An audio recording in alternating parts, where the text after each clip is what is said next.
Trucking Podcast, the podcast that it's about everything about trucking, right? For all the drivers, owner operators, or investors in the trucking industry. So we have a really hot topic today. We are going to discuss, what's going on in the industry right now, which has everyone kind of like talking.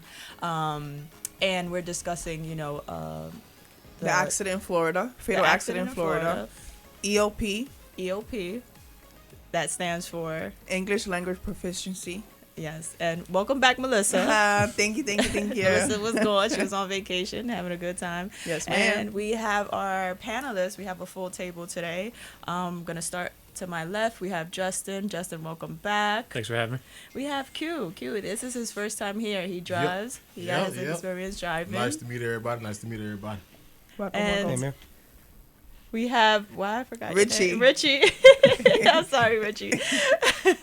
Richie, welcome back. You've been here a couple times. And Thank you. of course, Tab. We have Tab again back Mr. here. Safety. Mr. thank you for having Safety me to talk again. about everything about what's going on. So let's get right into it. Let's get started. Yeah, so right now, the latest news was going on right now. That accident that happened in Florida, there was a driver that made an illegal U-turn, driving a tractor trailer, and it was a car that slammed into his trailer, fatally killing everybody, right? All three people, yep. All 3 people died. And that plays into the ELP, the non-domicile CDLs, just everything that's going on right now with trucking, I think has to do that accident there doesn't prove, but like it's giving it more fire for everybody to be like, okay, that's why we should enforce that English proficiency language law. Justin, what do you have to say? Well, I was saying earlier, the most racist man alive couldn't have come up with a worse scenario than this. It was a guy from India wearing a turban, snuck into the country illegally, got a CDL and killed 3 people. Right. It was just, so many different points of failure. And now we're in the political blame game on this, where Florida wants to blame California, but he got his CDL initially through Washington. Mm-hmm. And, there's plenty of blame to Right. go around in all of this. So do you think, well, it's obvious that's pretty easy for an immigrant maybe to come to the country and obtain a CDL and not necessarily go through the steps that we have to go through the schools to get certified properly in order for us to understand the traffic signs and all the rules and regulations that we have to abide by? Entirely way too easy because of the community he's in. He's in the Sikh community. They really cater to their own there. You can show up fresh off the boat and have an entire support network for you. You can go to a CDL school that'll train you, or not even necessarily train you, just get you a CDL and Right. get you into a truck as fast as possible. And I'm hoping that with this much publicity on this horrific event, that all comes to an end. Like it should have never been allowed to happen. But this was a perfect showcase of what can happen when not enough people are paying attention and the rules aren't enforced. So he bought his CDL? Is that like We don't know. It was issued in Washington. All we know is that he came into the border illegally under the first Trump administration. He was already fast-tracked for deportation. Then when Biden got into office, he applied for a CDL in Washington State, got it. We don't know if it was a non-domicile or a temp CDL, but then he transferred that CDL to California. It wasn't even a non-domicile CDL in California. As far as I know, it was a full-term CDL. Well, that's one of the things that many people are saying non-domicile. Right. But it's not an immigrant necessarily driver's license. Mm-hmm. Okay. The non-domicile basically means it's a legal person to be here, legally Right. person to work, right? However, their status it hasn't been. They haven't quite achieved they're like in transit in status of getting a Legal status here. legal a permanent resident. Okay. My first CDL was a non-domicile CDL. And I believe there are a few states that even if you cannot prove your address, for example, there are many truck drivers that live out of the truck. They also get a non-domicile driver's license. Yeah. They also get a non-domiciled driver's license, and they are American citizens, born in the U.S., speak English, Social Security card, and birth certificate. And you say your CDL was non-domiciled. How come was? So, non-domicile just means I'm operating a truck in a state that I do not live. Live in. My Okay, that's what I domicile thought. is in a different state. So, I was living in Florida. I applied at Schneider. They denied me because I lived below this line that they have through the state that if you live past this, they just won't hire you. Okay. So I had to move from Florida to Indiana, stay with some aunts and uncles. I transferred to my regular license from Florida to Indiana. They were one of the first states to have the Real ID system. So I was like tip of the spear Real ID going to. It was a nightmare. A month later, I go to the DMV. I get a CDL learner's permit. I reapply. They send me from Indiana to Wisconsin to go to their CDL school. After the 2 weeks of training, I take the test. I pass. So we're all staying at a hotel in Green Bay, Wisconsin during all of this. So my address on my CDL was just the hotel we were staying at. And Right. it said non-domicile CDL. And they told us, as soon as you get this license, you're going to get sit back home, take a week off, get that license transferred to the state you live in before you come back to us. So a that's how- non-domicile license is Exactly. just a license issued in the state that you do not reside in. Yeah, Correct. so if I live in California but I'm operating a truck in Texas, I might have a license to operate the truck. Using this for like immigrants never made any sense to me because literally all it is just you're operating a truck in a state that you don't live in. So I think this whole like non-domicile issue has been completely misapplied to how they should have been in the first place. I think California especially saw it as like an easy way of just getting as many people into trucks as they possibly can. Okay. Where California kind of shot themselves in the foot. If it's a temp license or like a work permit, that permit has an expiration date. Correct. Right. But they're issuing licenses without expiration dates or Some with states. with dates past that. That is illegal, and I think that's where the Trump administration is really going to drop the hammer on them. Also, you have immigrants with temporary protective status. Now, those temporary protective have expiration dates. Yep. Okay, which is 99 times out of 100 extended and keeps going, right? For example, New Jersey, right, will give you your driver's license up to that date. And that's as far as it's And that's, supposed as far, to go. and that's as far as it goes, up to that date. There And- are other states that just give you the regular 8 years, 6 years, or whatever, Yeah. 4 years, or whatever the license is. Isn't California like one of the hardest states like to do anything in, like truck driving wise? It's Period. it's weird because starting a business and running a business is a Right. nightmare there. Yeah. But as far as like getting the workers in, it's easy because it's horrible that it's even the case. When I worked at FreightWaves, I would have, because I ran the social media accounts, I would have people DM us like tips all the time, and they'd say, "You got to look into the California DMVs. The DMVs there are just corrupt. Anybody could walk in, pay some guy $500 to get your CDL." That's crazy. And we've been hearing reports of that for years, and Florida is no different. They do busts just- all Yeah. the time. Yeah, Yep, they just yep. did a bust in Florida.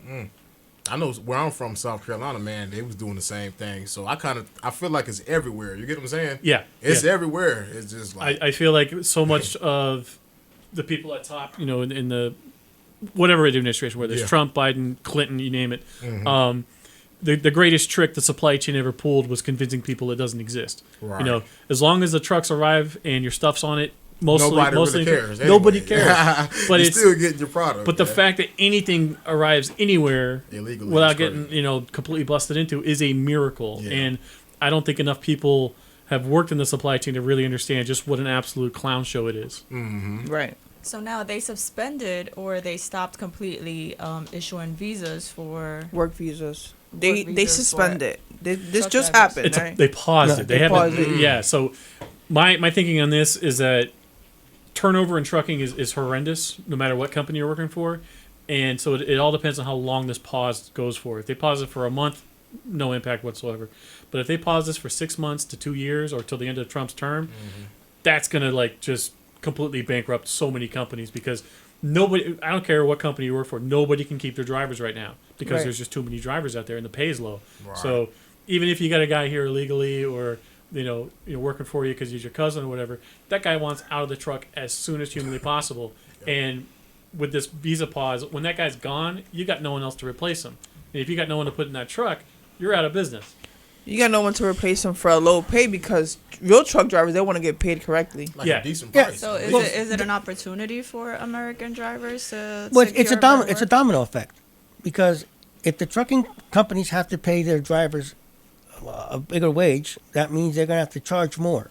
So that means everything is going to be increased. Just like McDonald's, when a lot of states went up to the $15 or $10 minimum wage, a burger that used to cost $2 now costs $17.50 Yeah, no. because they have to pay, instead of paying four workers, now they're paying $15 to 4 workers. When it's $15, sometimes you pay for 2 workers. Yeah, it gets tricky when you look at those numbers because we hear that all the time. Like, oh, if we increase the minimum wage, the quarter pounder is going to cost you Right. $9, and it became $9 whether or not they Well, increased the wages. So When they say, "Oh, we can get away with this," let's do it, even if it didn't cost them that much. yeah, no, I think shippers are really going to be feeling the hurt with this because it has just been too cheap and too easy to move freight around the country for so long that they're just not ready for what's coming because it's going to lead and that's the problem with this. It's just all ifs right now. But if there is a major capacity crunch, and if the current administration makes it harder to start a new authority,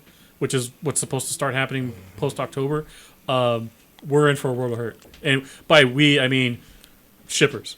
Truckers, we're getting paid. Like, it's going to be great for truckers because starting in October, they're doing away with the EMC numbers. It's going to be DOTs, and all new DOT registrants have to submit facial scans and fingerprints. Like, it's going to be a lot harder to hide as a chameleon carrier post October, I agree with that. unless they kick that can further down the road. And I really hope they don't. That needs to happen needs like to be yesterday. implemented. Yeah, for sure. Well, I hope the shippers just get rid of the brokers and just pay the carriers straight.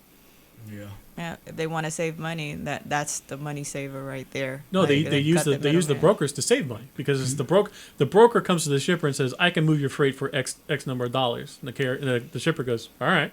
So then it's up to the broker to find those cheap carriers to make that promise. And those cheap carriers be those chameleon Yeah. companies that have all these Illegal problems. Yeah. right. The worst So they can And- sell out. as a One, broker, and one of the things, it's not just you're talking about bad actors, okay?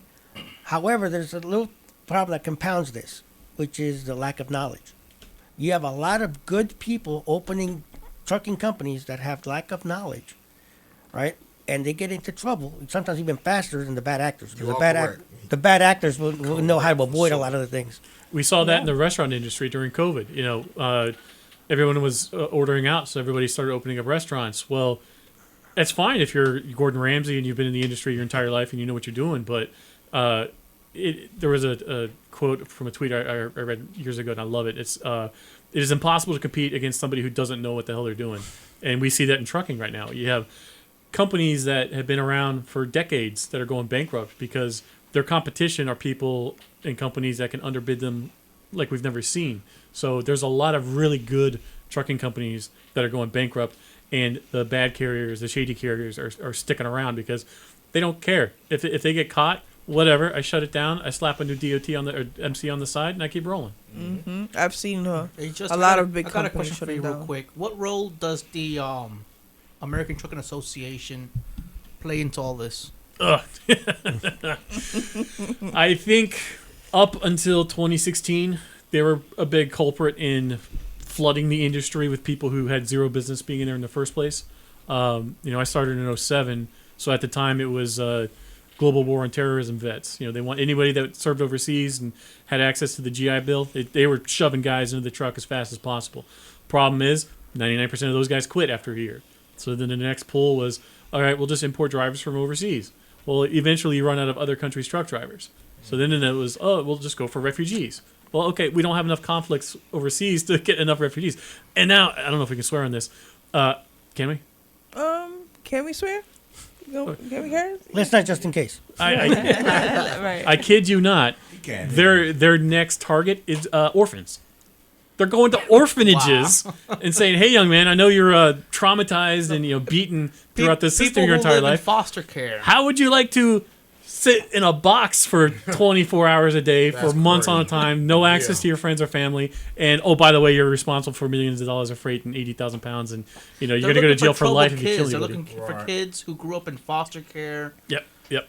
Kids who have no, I don't want to say no future, but their future is dim. They're looking for people like that to exploit. They just they In the lower industry. Yeah. they lower the standards as low as it can go, and it's tragic because trucking is not a job. It's a profession. It's a lifestyle. It takes a certain type of person, especially the long haul sector. Right. It takes a certain type of person to weather the physical abuse on your body and the mental abuse and the daily grind of, oh man, I'm lost in this city. What do I do? Like it takes somebody who's cool under pressure. And actually knows what they're doing, and we're just not seeing that. They're shoving people into the trucks that never should be there in the first place. Well, the problem is this, right? If you're going to pay $15, $20 an hour, you're going to get $20 an hour as professionalism.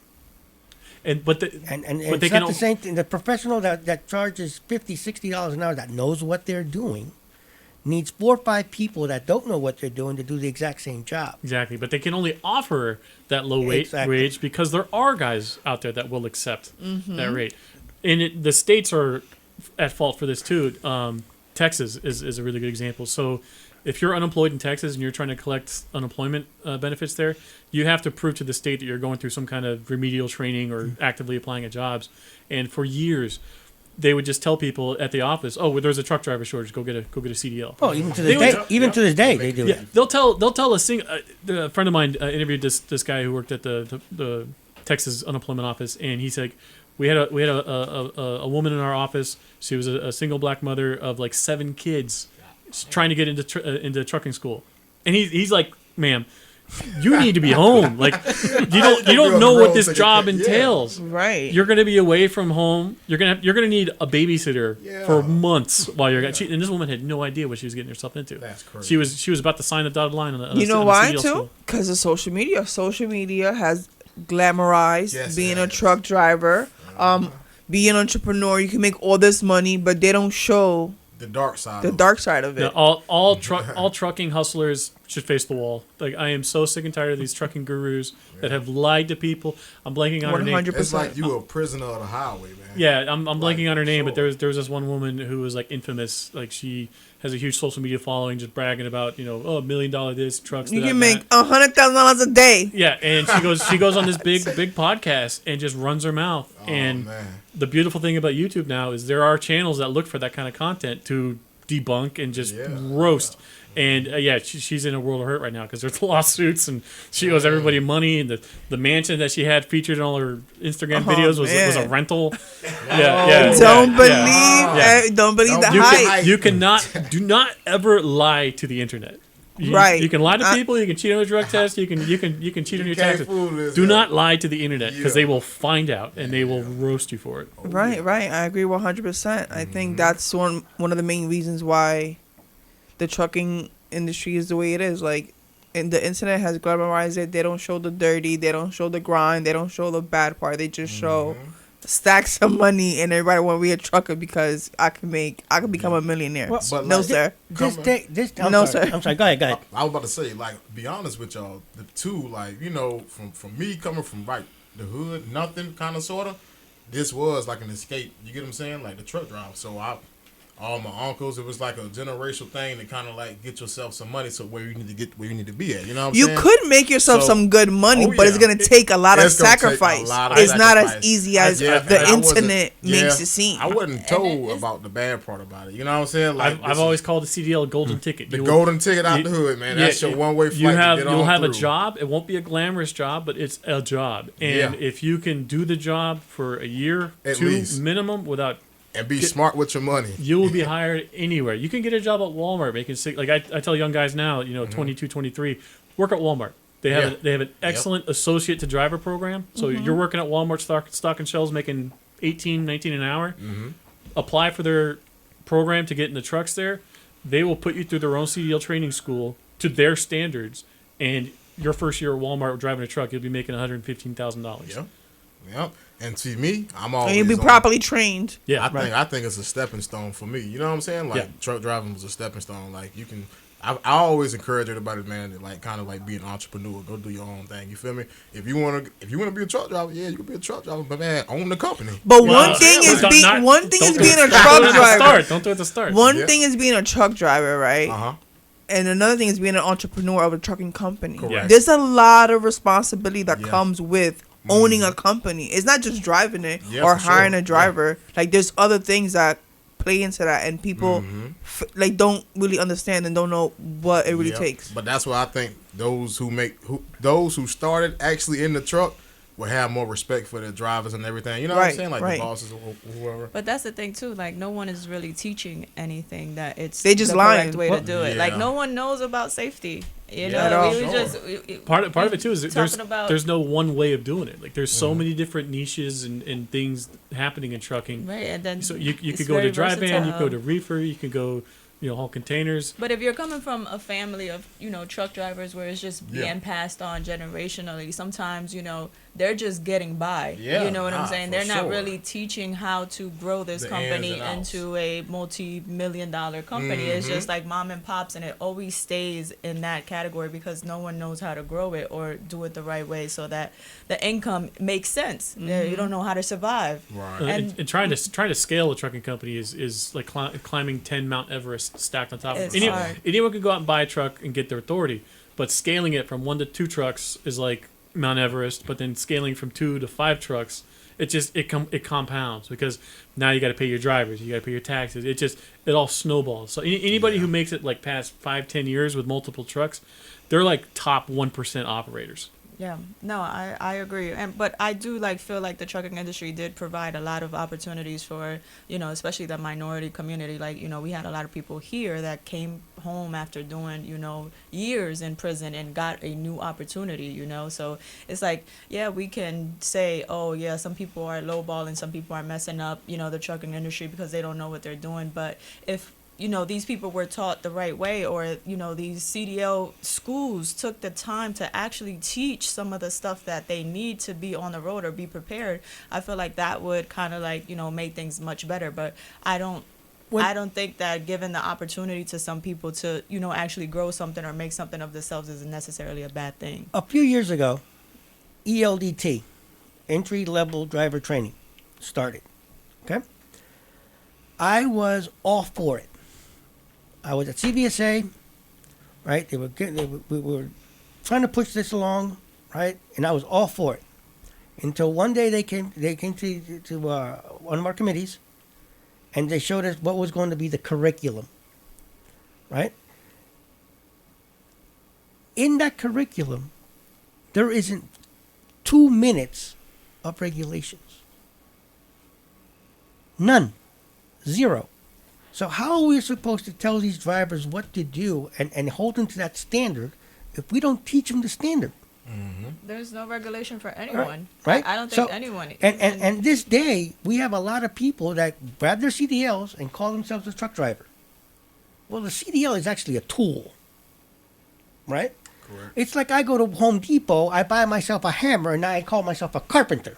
Right. No, you're still. I have to learn things. The hammer is just a tool, right? However, we get these schools, and not all of them, right? Not all of them, but most of them will teach you how to pass the test, and that is it. Yeah, it's the bare minimum. That is it. And that's the problem whenever you have a standard is okay, everybody knows what the bare minimum is, and that's all they have to do. So trying to separate the bad CDL schools from the good ones, it's going to be the cost. Well, exactly. That's the thing. The good schools are going to be expensive, and that's why I don't like how the ATA keeps pushing that shortage narrative, because it allows these shady, cheap, run-of-the-mill schools to operate. If there really is a truck driver shortage, companies are going to be paying to get those drivers. And, if you have to go to the government to get the government to pay you to go to CDL school, Well, and I'll it's- give you. there is no shortage. I'll give you a little more of a point there, right? UPS, I believe it's UPS that is giving bonuses for people to retire. Yeah, Trying- UPS. Not even a bonus. It's Okay. it's a Yeah. payoff. It's Yeah. like $1,500. That's It's crazy. nothing. Okay, It's nothing. so why do they do that? Why? Tell Because me. they want to retire. Uh-huh. They want to retire 1,500 people, let's say. So they I'm can just going to give hire a number. I'm just cheaper going to give a number. drivers. Okay, all right. Earning $85 an hour. Yep. So they can they can Replace them replace with them. Thank you. $35 an hour Replace them with drivers. $35 an hour. It's So- it's so- trickier at UPS because they're a Teamster operation, and the longer you've been there, the higher you are in seniority, and the more you're making per hour. So we had the same problem at the ICE work at the post office, and we'd have guys that would towards the end of their time there, close to retirement, they would have thousands of hours of sick leave saved up, and rather than there is no way for you to take a buyout there. So if you say you've been working there 20 years and you have 5,000 hours of sick time, Right. instead of getting a check for like half of that, Right. they just call out sick 4 days a week for like 2 years. For That's the last Right, 2 years. right. And it's That's crazy. there are thousands of postal workers right now just calling in sick every single day because they haven't figured out, if we just cut them a check